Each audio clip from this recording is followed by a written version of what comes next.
সুপ্রিয় দর্শক, আপনারা দেখছিলেন আজকে ঢাকার পুরান ঢাকার অলিগলি রাজপথ প্রকম্পিত করেছে ঢাকা 27 ইসলামী আন্দোলন বাংলাদেশ মনোনীত হাত পাকা প্রার্থী আলহাজ আব্দুর রহমান সাহেবের সে বিশাল মিছিল এবং তাদের জনসভা ছিল হাজি আব্দুল আলিম মাঠে। সেখানে মানুষের ছিল উপচে পড়া ভিড়। আমরা এই বিষয় নিয়ে আজকে সামগ্রিকভাবে কথা বলবো। ইসলামী আন্দোলন বাংলাদেশ মনোনীত হাত পাকা প্রতীকের প্রার্থী জননেতা আলহাজ আব্দুর রহমান ভাইয়ের সাথে আজকের এই যে অবস্থানটা আপনি দেখছেন যে বিশাল মিছিল, এই মিছিল বা জনগণের উপস্থিতি আপনাকে কতটুকু আশ্বস্ত পরে ভিড় আপনি দেখলেন এবং আপনার জনসভায় যে মানুষের স্বতঃস্ফূর্ত উপস্থিতি ছিল, এই যে উপস্থিতি আপনার কতটুকু আশ্বস্ত করছেন, আপনি কতটুকু আশ্বস্ত হচ্ছেন? আল্লাহর রহমতে এরকম উপস্থিতি সবসময় আমার ছিল। আল্লাহর রহমতে যদি সুষ্ঠু নির্বাচন হয়, যদি লেভেল প্লেইং ফিল্ড হয়, এই হাত পাকায় মানুষ ভোট দিবে। কেন দিবে?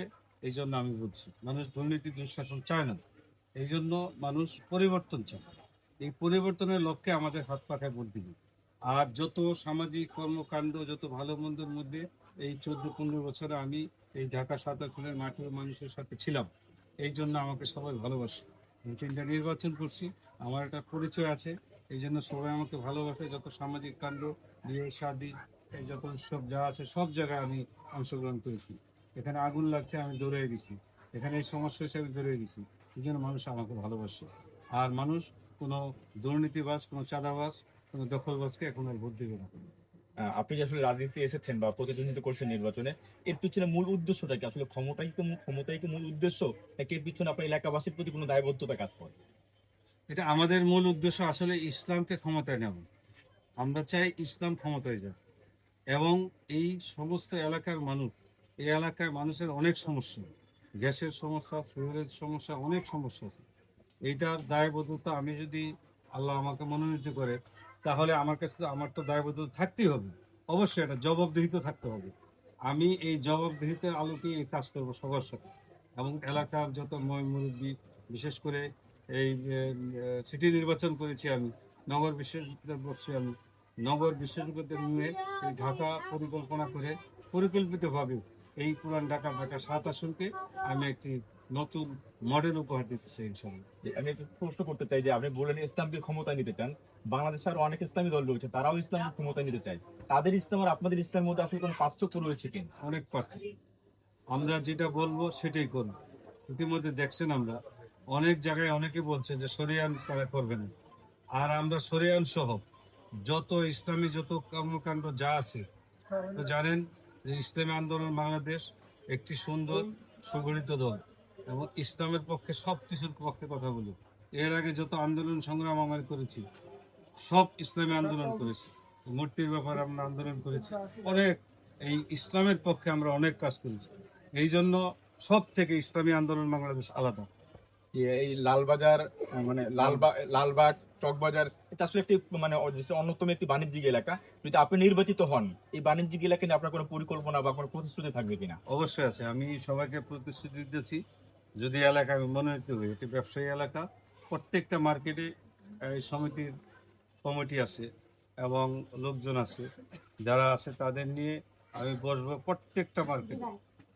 সব মার্কেটে গিয়ে তাদের সাথে আলাপ আলোচনা করে তাদের অসুবিধা কি, তাদের ওখানে কোনো চাঁদাবাজি থাকবে না, কোনো কুন্দল থাকবে না, কোনো দুঃশাসন থাকবে না। এটা আমি তাদের নিয়ে একটা পরিকল্পিতভাবে ব্যবসায়ীদের যাতে জনকল্যাণ হয়, এটা আমি করবো ইনশাআল্লাহ। সর্বশেষ আপনার একটা জিজ্ঞাসা থাকবে। পুরান ঢাকা মূলত মানে রাস্তা যে মেরুকর মানে চিকুন রাস্তা, সরু রাস্তা, পাশাপাশি প্রায় সময় অগ্নিকাণ্ডের মতো ঘটনা ঘটে থাকে। এগুলো আমরা মানুষের কাছে কথা বলতে জানতে পেরেছি, তারা এইগুলো নিয়ে খুব বেশি হতাশ এবং এগুলো সমস্যার সমাধান চায়। এগুলো নিয়ে আপনি তাদেরকে কিছু বলবেন কিনা, বা পুরান ঢাকা 7 আসনের জনগণের উদ্দেশ্যে আপনার কোনো বার্তা থাকবে কিনা? দেখেন, আসলে উদ্দেশ্য যদি থাকে অনেক কাজ করা যায়। একটা ন্যায়পরায়ণ লোক, একটা সৎ লোক যদি সে মনে করে যে না, এটা আমার ইমানি দায়িত্ব, এই এলাকা সমস্ত কিছু ভালো মন্দ করা ইমানি দায়িত্ব, তাহলে সে কাজ করতে পারবে। এই যে রোড গার্ডের কথা বলছেন, এটা সিটি কর্পোরেশনের আন্ডারে। আমি সিটি কর্পোরেশনের মেয়রের সাথে কথা বলবো প্রয়োজনে, ওইরা যেভাবে হোক আমরা এই শহরটাকে রাস্তাঘাট যা আছে সমস্ত সুন্দরভাবে, আমি তো বললাম যে একটা মডেল টাউন করবো এই ঢাকা 27। যে আমরা ধন্যবাদ জানাচ্ছি আপনাদেরকে আমাদেরকে সময় দেওয়ার জন্য।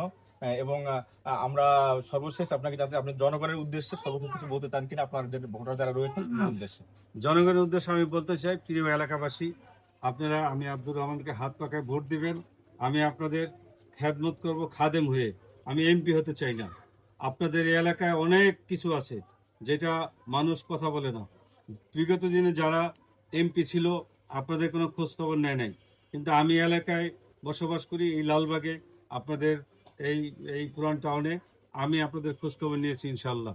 যত সামাজিক কাণ্ড আমরা এই 5ই আগস্টের পরে মন্দির পাহারা দিয়েছি, ট্রাফিকের কাজ করেছি, করোনার সময় আমরা লাশ দাফন করেছি, যত সামাজিক কাণ্ডে আমরা করেছি ইনশাল্লাহ।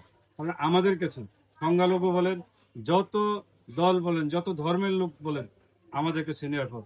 এই জন্য ধর্ম বর্ণ নির্বিশেষে আমি সকলের ভোট চাই এবং সকলের দোয়া চাই।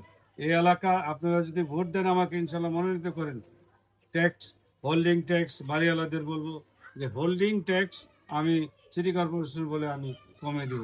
পানির অতিরিক্ত বিল আসে, এটা আমি দেখবো ইনশাল্লাহ। এবং বিশেষ করে প্রথমেই কাজ থাকবে আমার গ্যাসের সমস্যার সমাধান করা, এরপরে সুয়েরেজ, ময়লা, এরপরে মাদক থাকবে না ইনশাল্লাহ, তারপরে এই যে জনদুর্ভোগ যেটা যানজট, এটাও থাকবে না ইনশাআল্লাহ। আমি আরো অনেক পরিকল্পনা আছে যেগুলি এই এলাকায় যতগুলি কমিউনিটি সেন্টার আছে আরো উন্নত করব। খেলার মাঠগুলি গাছপালা দিয়ে, সবুজ গাছপালা দিয়ে ইনশাল্লাহ আরো উন্নত করব। আমার অনেক পরিকল্পনা আছে, সবাই দোয়া করবেন এলাকাবাসী। ইনশাল্লাহ আমি মনোনীত হলে আপনাদের আশা, মনের যত আশা আছে সব পূরণ করব এবং জবাবদিহিতায় আমি থাকবো ইনশাআল্লাহ।